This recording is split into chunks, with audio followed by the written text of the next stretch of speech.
The Call of Cthulhu by H.P. Lovecraft. Found among the papers of the late Francis Wayland Thurston of Boston.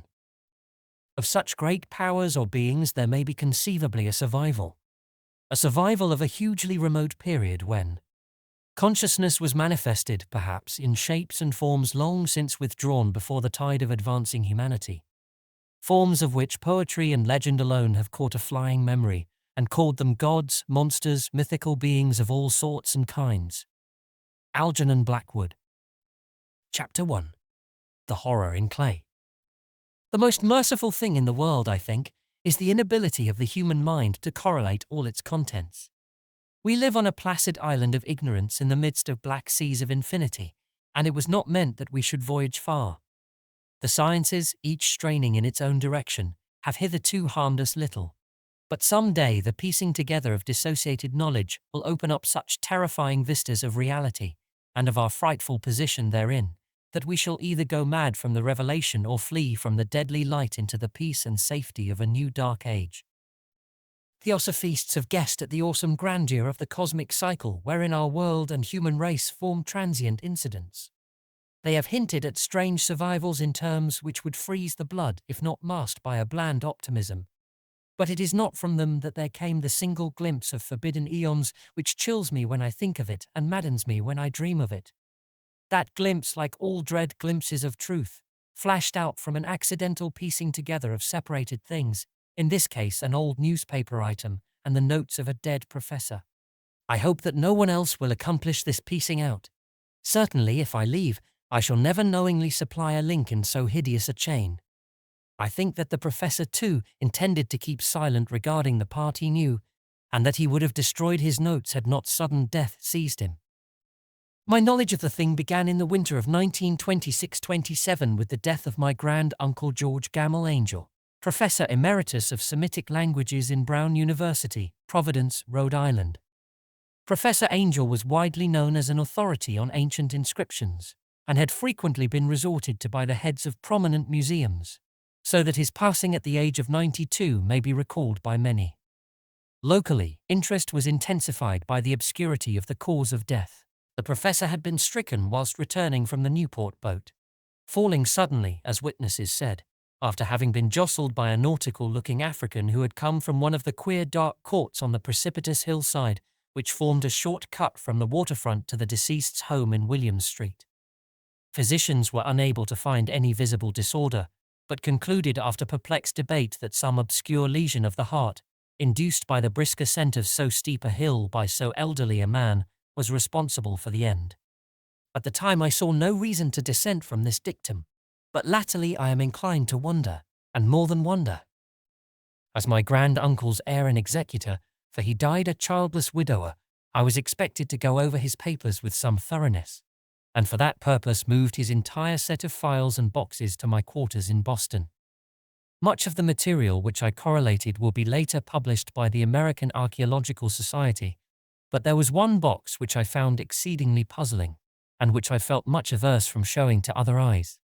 It had been locked, and I did not find the key till it occurred to me to examine the personal ring which the professor carried always in his pocket.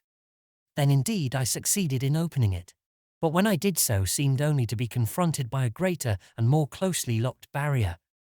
For what could be the meaning of the queer clay bas-relief and the disjointed jottings, ramblings and cuttings which I found? Had my uncle in his latter years become credulous of the most superficial impostures? I resolved to search out the eccentric sculptor responsible for this apparent disturbance of an old man's peace of mind. The bas-relief was a rough rectangle less than an inch thick and about 5 by 6 inches in area, obviously of modern origin. Its designs, however, were far from modern in atmosphere and suggestion, for although the vagaries of cubism and futurism are many and wild, they do not often reproduce that cryptic regularity which lurks in prehistoric writing. And writing of some kind the bulk of these designs seemed certainly to be, though my memory, despite much familiarity with the papers and collections of my uncle, failed in any way to identify this particular species, or even to hint at its remotest affiliations. Above these apparent hieroglyphics was a figure of evidently pictorial intent, though its impressionistic execution forbade a very clear idea of its nature. It seemed to be a sort of monster, or symbol representing a monster, of a form which only a diseased fancy could conceive. If I say that my somewhat extravagant imagination yielded simultaneous pictures of an octopus, a dragon, and a human caricature, I shall not be unfaithful to the spirit of the thing. A pulpy, tentacled head surmounted a grotesque and scaly body with rudimentary wings. But it was the general outline of the whole which made it most shockingly frightful. Behind the figure was a vague suggestion of a cyclopean architectural background. The writing accompanying this oddity was, aside from a stack of press cuttings, in Professor Angell's most recent hand, and made no pretense to literary style. What seemed to be the main document was headed Cthulhu Cult in characters painstakingly printed to avoid the erroneous reading of a word so unheard of. The manuscript was divided into two sections, the first of which was headed 1925, Dream and Dream Work of H. Wilcox, 7 Thomas Street, Providence, Rhode Island, and the second narrative of Inspector John R. Legras, 121 Bienville Street, New Orleans, Louisiana, at 1908 American Archaeological Society meeting, notes on same, and Professor Webb's account. The other manuscript papers were all brief notes, some of them accounts of the queer dreams of different persons, some of them citations from theosophical books and magazines, notably W. Scott Eliot's Atlantis and The Lost Lemuria, and the rest comments on long-surviving secret societies and hidden cults, with references to passages in such mythological and anthropological source books as Fraser's Golden Bough and Miss Murray's Witch Cult in Western Europe. The cuttings largely alluded to outre mental illnesses and outbreaks of group folly or mania in the spring of 1925. The first half of the principal manuscript told a very peculiar tale. It appears that on March 1, 1925, a thin, dark young man of neurotic and excited aspect had called upon Professor Angell bearing the singular clay bas-relief, which was then exceedingly damp and fresh. His card bore the name of Henry Anthony Wilcox, and my uncle had recognized him as the youngest son of an excellent family slightly known to him, who had latterly been studying sculpture at the Rhode Island School of Design and living alone at the Fleur de Lis building near that institution. Wilcox was a precocious youth of known genius, but great eccentricity, and had from childhood excited attention through the strange stories and odd dreams he was in the habit of relating. He called himself psychically hypersensitive, but the staid folk of the ancient commercial city dismissed him as merely queer. Never mingling much with his kind, he had dropped gradually from social visibility, and was now known only to a small group of aesthetes from other towns. Even the Providence Art Club, anxious to preserve its conservatism, had found him quite hopeless. On the occasion of the visit ran the professor's manuscript. The sculptor abruptly asked for the benefit of his host's archaeological knowledge in identifying the hieroglyphics on the bas-relief. He spoke in a dreamy, stilted manner which suggested pose and alienated sympathy, and my uncle showed some sharpness in replying, for the conspicuous freshness of the tablet implied kinship with anything but archaeology. Young Wilcox's rejoinder, which impressed my uncle enough to make him recall and record it verbatim, was of a fantastically poetic cast which must have typified his whole conversation, and which I have since found highly characteristic of him. He said, "It is new indeed, for I made it last night in a dream of strange cities, and dreams are older than brooding Tyre, or the contemplative Sphinx, or garden-girdled Babylon." It was then that he began that rambling tale which suddenly played upon a sleeping memory and won the fevered interest of my uncle. There had been a slight earthquake tremor the night before, the most considerable felt in New England for some years, and Wilcox's imagination had been keenly affected. Upon retiring, he had had an unprecedented dream of great cyclopean cities of Titan blocks and sky-flung monoliths, all dripping with green ooze and sinister with latent horror. Hieroglyphics had covered the walls and pillars, and from some undetermined point below had come a voice that was not a voice. A chaotic sensation which only fancy could transmute into sound, but which he attempted to render by the almost unpronounceable jumble of letters, Cthulhu Eftan. This verbal jumble was the key to the recollection which excited and disturbed Professor Angell. He questioned the sculptor with scientific minuteness, and studied with almost frantic intensity the bas-relief on which the youth had found himself working, chilled and clad only in his night-clothes, when waking had stolen bewilderingly over him. My uncle blamed his old age, Wilcox afterwards said, for his slowness in recognizing both hieroglyphics and pictorial design. Many of his questions seemed highly out of place to his visitor, especially those which tried to connect the latter with strange cults or societies, and Wilcox could not understand the repeated promises of silence which he was offered in exchange for an admission of membership in some widespread mystical or paganly religious body. When Professor Angell became convinced that the sculptor was indeed ignorant of any cult or system of cryptic lore, he besieged his visitor with demands for future reports of dreams. This bore regular fruit, for after the first interview the manuscript records daily calls of the young man, during which he related startling fragments of nocturnal imagery, whose burden was always some terrible cyclopean vista of dark and dripping stone, with a subterranean voice or intelligence shouting monotonously in enigmatical sense impacts uninscribable save as gibberish.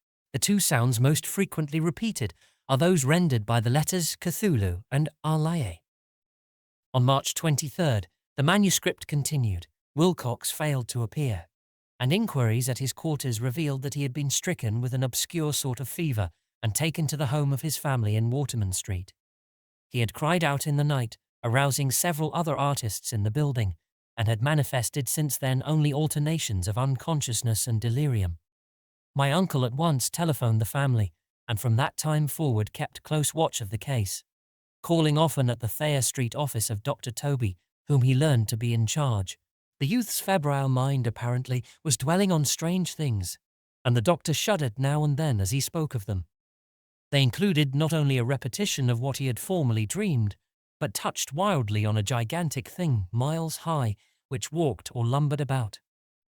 He at no time fully described this object, but occasional frantic words, as repeated by Dr. Toby, convinced the professor that it must be identical with the nameless monstrosity he had sought to depict in his dream sculpture. Reference to this object, the doctor added, was invariably a prelude to the young man's subsidence into lethargy.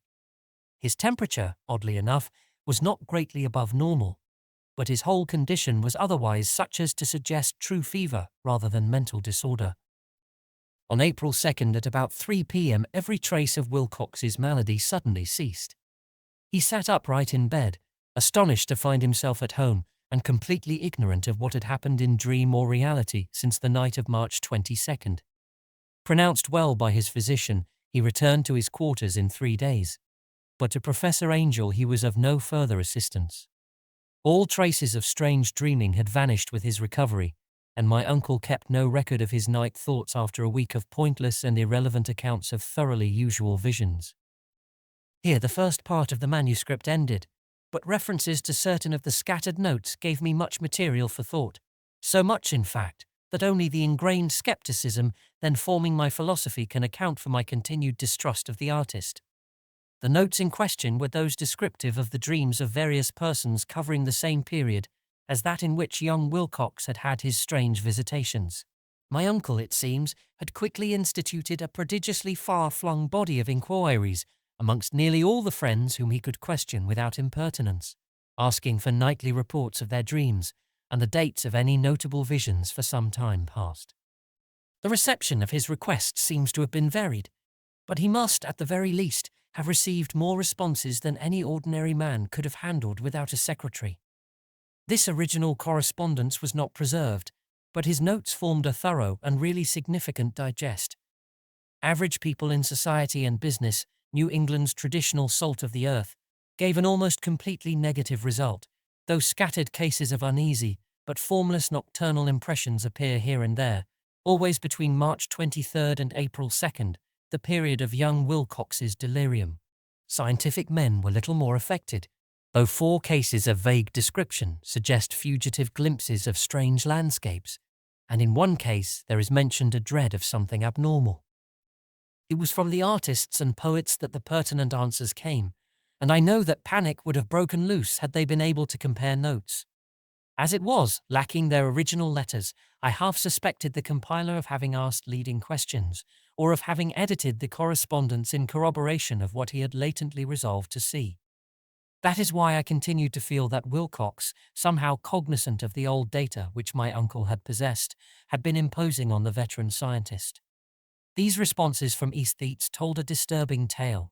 From February 28th to April 2nd, a large proportion of them had dreamed very bizarre things, the intensity of the dreams being immeasurably the stronger during the period of the sculptor's delirium. Over a fourth of those who reported anything reported scenes and half-sounds not unlike those which Wilcox had described. And some of the dreamers confessed acute fear of the gigantic nameless thing visible toward the last. One case, which the note describes with emphasis, was very sad. The subject, a widely known architect with leanings toward theosophy and occultism, went violently insane on the date of young Wilcox's seizure and expired several months later after incessant screamings to be saved from some escaped denizen of hell. Had my uncle referred to these cases by name instead of merely by number, I should have attempted some corroboration and personal investigation.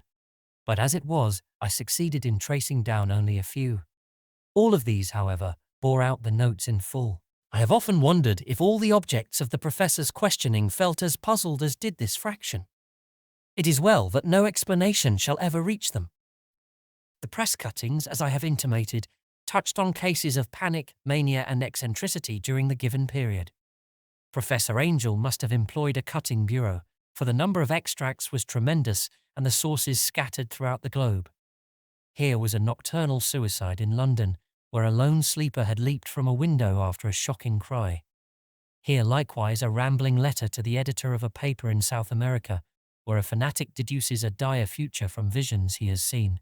A dispatch from California describes a theosophist colony as donning white robes en masse for some glorious fulfillment, which never arrives, whilst items from India speak guardedly of serious native unrest toward the end of March.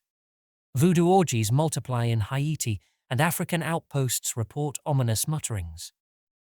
American officers in the Philippines find certain tribes bothersome about this time, and New York policemen are mobbed by hysterical Levantines on the night of March 22-23. The west of Ireland, too, is full of wild rumour and legendary, and a fantastic painter named Ardouin Bonnod hangs a blasphemous dream landscape in the Paris Spring Salon of 1926. And so numerous are the recorded troubles in insane asylums that only a miracle can have stopped the medical fraternity from noting strange parallelisms and drawing mystified conclusions. A weird bunch of cuttings, all told, and I can at this date scarcely envisage the callous rationalism with which I set them aside. But I was then convinced that young Wilcox had known of the older matters mentioned by the professor.